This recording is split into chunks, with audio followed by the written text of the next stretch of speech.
Balikan na po natin ang ulat hinggil sa utos ni Pangulong Aquino kay Secretary Laila de Lima na suriing mabuti ang testimonya ni Janet Lim Napoles.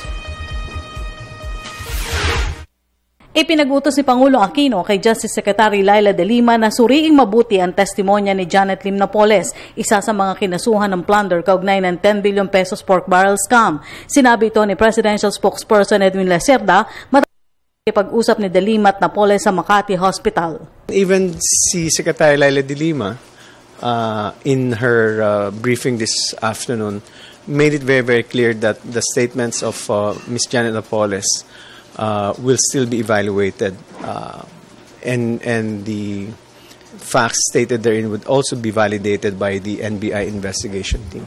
Itinuring naman ng palasyo na mahalaga ang pagsasalita ni Napoles sa paghanap ng katotohanan sa likod ng PDAF scam. Sagot ito ng Malacanang sa posibleng epekto ng testimonya ni Napoles sa testimonya ng whistleblower sa pangunguna ni Ben Hurluy. But this is a significant development in our quest to find the truth. So a new avenue has been opened, and so that's where Secretary Laila de Lima and her team will now be investigating and evaluating the credence of the testimony of Ms. Janet Napoles. Sierda ipinaalam muna ni de Lima sa Pangulo bago siya nakipag-usap kay Napoles. Tiniyak rin anya ni de Lima na hindi sanitize ang pagkuha ng impormasyon. I think Secretary Laila de Lima made it very, very clear why Janet Napoles is coming out. It's number one, the fear to her life, fear for her security. That was one of the reasons why she decided to speak to Secretary Laila de Lima.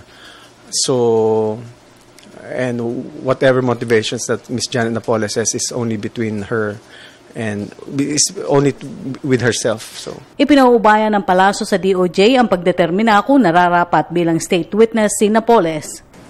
Again, since she is willing to tell all, that is certain, we cannot close the door.